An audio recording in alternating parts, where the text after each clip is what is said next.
توی دنیایی که سایه ها حکومت میکنن و تاریکی همه جا داره امید رو قورت میده و افسانه ها توی آتیش سرنوشت دارن شکل میگیرن. یاران حلقه دارن پا به میدون میذارن، اما این بار یه چیزی خیلی فرق میکنه. اونا جنگجو هستن، جادوگران و دخترهای سپر به دست، با سرنوشتی گره خورده با آتیش درونشون به جلو حرکت میکنن.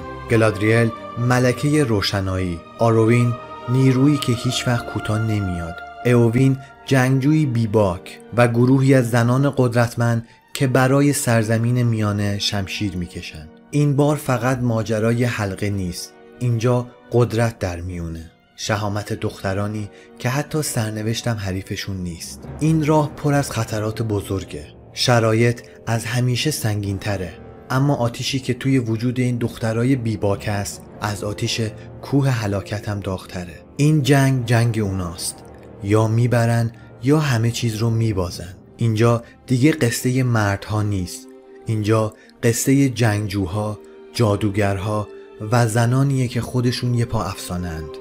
شما شاهد ظهور خفن‌ترین یاران حلقه‌ای بودید که تا حالا هیچ جا ندیدید. یاران حلقه این بار به شکل زنانی قدرتمند.